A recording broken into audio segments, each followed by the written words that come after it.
Skull fractures, a swollen face, internal bleeding. She died 2 days later. Yo, bro, there's no way my children is dying to air. What do you mean? The air lift up the bounce house, hit the power line, and then my children fell. He died to fall damage. What do you mean my children died to fall damage? The most painful birthday parties deaths ever. Lizzie Hammond. Right. Birthday parties. They're supposed to be about cake, presents, and, happy memories. Right. But sometimes a celebration can turn into a nightmare in the blink of an eye. This one is particularly brutal. Right. Meet Lizzie Hammond, a sweet 9-year-old girl at a birthday party in Reno, Nevada on a hot summer day in July 2019. Okay. The centerpiece of the party was a big, colorful, inflatable water slide. Right. You know the type. Right. Kids bouncing, splashing, and a little pool at the bottom. To be honest, I think those bounce house parties and sliding down the water slide in the bounce house, I think those things was probably one of those best things in those birthday parties. Cause I ain't gonna lie, bro, it was to a point I was 15 and I was still going on it. That's how fun it was, bro. Her 2-year-old sister Abby and her 4-year-old brother Danny. Right. Just a perfect summer day. Right. And then the wind picked up. Not just a breeze, but a sudden, violent desert gust. Right. Lizzie's mom, Wendy, saw the massive inflatable start to lift and screamed for the kids to get out. No. She managed to grab her toddler, Abby, trusting Lizzie, the responsible big sister, to help her little brother. But there was no time. No. The wind ripped the entire bounce house from the ground, knocking Wendy over. The whole structure, with Lizzie and Danny still inside, shot upwards, You know how fast the wind gotta be in order to lift up the bounce house, bro? Do you know how fast that gotta be? Let that sit in your head real quick and think about it. There's 3 other people inside the bounce house. Think about that real quick. Do you know how strong the wind gotta be? a set of high-voltage power lines. The cheerful, pastel-colored vinyl slammed against the dark, buzzing wires. Yo! The bounce house deflated, and the children fell. Lizzie didn't die from electrocution. She suffered massive blunt force trauma to her head when she hit the ground. Yo! She was rushed to the hospital, but the damage was too severe. Her parents described her injuries as astronomical. Skull fractures, a swollen face, internal bleeding. She died 2 days later. Yo, bro, there's no way my children is dying to air. What do you mean? The air lift up the bounce house, hit the power line, and then my children fell. He died to fall damage. What do you mean my children died to fall damage? Surrounded by her family. The most heartbreaking part? As she was kept on life support, the hospital staff formed an honor walk, lining the hallways as her bed was wheeled to the operating room. Yo! Her kidneys and liver were donated, saving the lives of 3 other children. Wait. So you're telling me you donated her kidney to some other children's? I hope those kidney was your siblings, not to no other people. She later started the Lizzie Hammond Foundation, pushing for Lizzie's Law to create stricter safety regulations for inflatables. Yo. And the owner of the bounce house? He didn't even get a fine. Cuba Libre Bar. From a backyard party to a nightclub. This next one happened in Rouen, France in August 2016. Right. A group of friends are celebrating a 20th birthday in the basement of the Cuba Libre Bar. Right. It's a small, cramped space, but it's their private party. Right. The walls and the low ceiling are covered in foam for soundproofing.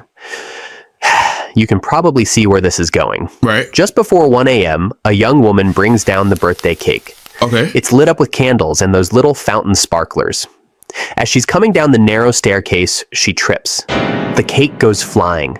The burning candles and sparklers land on the floor and roll against the foam-covered walls. Yo.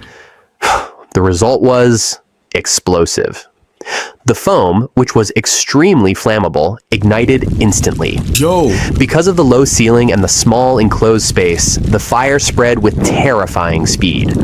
Within seconds, the entire basement was a raging inferno, filled with thick, black, toxic smoke. Yo, you know how scary that is, bruh? Yo, I ain't gonna lie, bruh. I think dying on your birthday is probably one of the worst things that could ever happen, bro. Dying on your birthday that you was born in was probably one of the craziest things that could happen to you. There were about 20 young people, mostly between 18 and 25, packed into that tiny room. Oh my There was gosh. only one way out. the same narrow staircase the cake came down. Yo. Panic erupted. People were trampling each other in the dark, choking on the poisonous fumes, their lungs burning. Most of the victims didn't die from the flames. They died from asphyxiation. The fire department was there quickly, but by the time they put the fire out, 13 people were already dead. If I was in that little room, screw panicky. I'm fighting. I'm fighting. Like, yo, like, get out the way. Like, I'm trying to survive. Like, I'm fighting, bro. I ain't gonna lie. Screw, like, try to, like, survive. Like, I'm gonna try to fight my way. A 14th victim died later in the hospital. The scene in the basement was described as a charred, blackened box. Melted plastic dripping from the ceiling. The smell of burnt foam and death. Yo. It was the deadliest nightclub fire in France in over 40 years. And it all started with a birthday cake. A simple, happy tradition that, in the wrong place at the wrong time, turned into a death trap. Oh my gosh. The helium hit. Okay, this next one is different. Okay. It's a death that happened because of a party trick. A stupid, seemingly harmless party trick that everyone has seen, or maybe even done. But this time, it went horribly wrong. It's September 10th, 2022 in Te Puke, New Zealand. Right. Faith Waterman Batistich, a 20-year-old mother of two, is celebrating her youngest child's very first birthday. Okay. It's a happy, family-filled day. Okay. There are streamers, balloons, and a big helium cylinder in the corner to fill them up. Right. At some point, the helium voice jokes start. You know, taking a puff from a balloon and talking like a chipmunk. Yo, oh my gosh. Yo, you know how much memory that just came back to me just now? Oh my gosh. I think the first time I heard that, I think my cousin had like a balloon, and then he did that, bro. I got so scared. I'm like, yo, what is that? And then it turns out it was the balloon. Yo, I think that's probably one of the best things being a kid, bro. That's probably like one of the best things you could possibly do. Like when he was a little kid, bro, the balloons, inhale, bro, like, yo, and your voice change. That's probably one of the best things, bro. Man, I miss being a kid. It's dumb, but it's funny. Then someone gets an idea. Why not inhale the helium directly from the cylinder? It'll be even funnier, right? Wrong. So wrong. Faith is hesitant at first, but she's eventually talked into it. Right. Someone turns the valve on the industrial-grade cylinder. What comes out isn't a gentle puff of gas. Right. It's a high-pressure, high-flow jet of pure helium. Right. According to her twin sister, the stream shot out so fast it was like it went behind her neck, filling her lungs in a fraction of a second. She collapsed instantly. There was no lightheadedness, no giggling, just down. Her family, thinking it was a joke at first, quickly realized something was terribly wrong. They started CPR, they called for help. Paramedics worked on her for 45 minutes, but it was no use. She was gone. Imagine trying to change your voice and try to have fun with the kids, and next thing you know, you open the thing and you're trying to inhale, and as you're inhaling, it killed you, bro. You know how scary that is and crazy that is? Yo, imagine the kids, bro. They're probably traumatized. Here's the science. When you inhale from a balloon, you're getting a mix of helium and air. Right. When you inhale directly from a pressurized tank, the helium displaces all the oxygen in your lungs. It literally pulls the oxygen out of your blood. Your brain is starved of oxygen, and you pass out in seconds. On top of that, the sheer pressure can cause barotrauma, rupturing the delicate air sacs in your lungs and causing you to drown in your own blood. Yo. It took just 0.2 seconds to deliver a fatal dose. A birthday party trick turned into an execution. Now you guys know, do not inhale from something like that. Now, if you're gonna do that, inhale from a balloon, not from that. The fairy cake. Oh my Some gosh. birthday challenges are just Darwin Awards waiting to happen. This one took place at a pub in Wales. It was a birthday-themed event, and one of the main attractions was a fairy cake eating contest. Right. The rules were simple. Stuff as many of these little cupcakes into your mouth as you can, as fast as you can. Yep, and he choked, and that's his cause of death. I mean, what could possibly go wrong? A young man in his early 20s was all in. He was cramming cake after cake into his mouth, barely chewing, just swallowing them down. And then one of them got stuck. Oh. He couldn't breathe. He couldn't speak. He started panicking, clutching at his throat. The fun, drunken atmosphere of the pub turned to horror in an instant. People rushed to help, but the cake was lodged deep in his airway. By the time paramedics arrived, it was too late. I ain't gonna lie, the best thing to do is drink water, but having all those type of cakes stuck in your mouth, and I know the bread of the cake is like thick. When you drink the water, it's like you have to drink the water, not just one scoop of water. No, you gotta drink the water. So yeah, he might be good. He had suffered irreversible brain damage from the lack of oxygen. Choking is a terrifying way to die. You're conscious, you're aware of everything, but you are completely helpless. A burning sensation in your throat, immense pressure in your chest, and the blackness closing in. Yo. All for a stupid, drunken contest. Yeah. Over a cupcake. Me personally, I would not do this type of challenge. What do you mean stuff my face with cupcakes? I ain't got me personally, I'm enjoying the cupcakes. You feel me? I'm enjoying the cakes. You feel me? I'ma just enjoy it. What do you mean? I don't, bro, come on. A prize, bro. Come on, bro. Jason Greenwood. This next one is a dad trying to be cool for his kids. Okay, like and it ends in the most horrific way imaginable. Oh my gosh. It's January 2018. Right. 46-year-old Jason Greenwood is at the Extreme Air Park in Richmond, Canada for a family outing. Okay.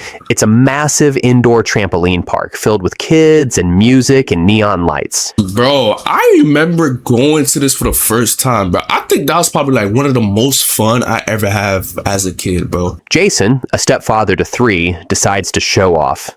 He tells his family to film him as he attempts a front flip into a giant pit filled with foam blocks. Right. You know, one of those dad does a trick moments. Right. He gets a running start, bounces high on the trampoline, and launches himself into the air. Right. But his rotation is off. Ooh. Instead of landing on his back or his feet, he goes into the foam pit head first. And then he doesn't come back up.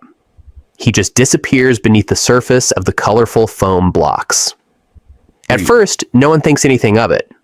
But after a minute, his family starts to get worried. Yep, he's dead. Panic sets in. A group of people start frantically digging through the foam, while other kids are still jumping on the trampolines around them. The coroner's report later described it as a very chaotic scene. They finally find him, deep in the pit, upside down, his neck bent at an unnatural angle. He had suffered a high cervical spine fracture, which paralyzed him and stopped his breathing instantly. He was likely conscious for part of the 21 minutes it took for firefighters to get him out. Bro, imagine trying to be the cool dad and trying to show your kids what you could do. As you're doing it, you break your neck. And on top of that, you pass away. So that means you got 3 little kids just don't have a dad. Trapped and suffocating under a sea of foam. The coroner stated that faster medical help could have saved him. The park staff had no first aid training. Their only instruction in an emergency? Call 911. I feel like if you working at a place like that, I feel like you should learn how to do first aid, bro. Ain't no way they said just call 911. There's no way that's the emergency, whatever, contact thing. No way. Owen Carey. Our final story is a tragedy that could have and should have been avoided. Right. It's April 22nd, 2017, and Owen Carey is celebrating his 18th birthday in London. Okay. He's out with his family and his girlfriend having a great day. Right. Owen had severe food allergies his whole life, especially to dairy. He was always careful, always checking labels, always telling restaurant staff about his allergies. Okay. For lunch, the group goes to a popular chain, Byron Burger. Right. Owen orders a plain grilled chicken burger. Okay. He tells the server explicitly about his dairy allergy and is assured the chicken is safe for him to eat. Okay. He takes one bite, just one, and he knows something is wrong. What? A tingling in his mouth, a tightness in his throat. The chicken, it turns out, had been marinated in buttermilk. Yo. He and his girlfriend leave the restaurant to continue his birthday celebration, heading towards the London Eye. But Owen's condition is getting worse. He's struggling to breathe, using his asthma inhaler over and over, but it's not helping. Yo. Near the London Eye, in front of crowds of tourists, he collapses. Oh my gosh. He was having a severe anaphylactic reaction. His airway was swelling shut. Yo. Paramedics arrived, but it was too late. He died right there, on the pavement, on his 18th birthday. all because a restaurant failed to take his allergy seriously. The coroner later ruled that Owen was misled by the menu. Me personally, I would have sued the restaurant. I would have instantly sued the restaurant. You see, if my sister or brother or my girlfriend or anything, my mom, my dad, we go out to eat, bro, and they got an allergy and they said specifically, make sure this don't have that, make sure this don't have that. I have allergy because of this. I have allergy because of that. I would have instantly sued the restaurant. That's an easy lawsuit right there. Easy. His family started a campaign for Owen's Law, demanding clear, mandatory allergen labeling on all restaurant menus. They didn't want any other family to go through what they did. Right. A birthday that should have been a celebration of life became a memorial to a life cut tragically short. Alright, so that's the end of the video, you feel me? If y'all boys made it this far, make sure y'all boys like, comment, and subscribe to our post notifications, you feel me? I will be uploading every day, so yeah. If I'm not uploading every day, every other day. You know what I'm saying? So yeah, I'll catch y'all boys in the next one. Yeah.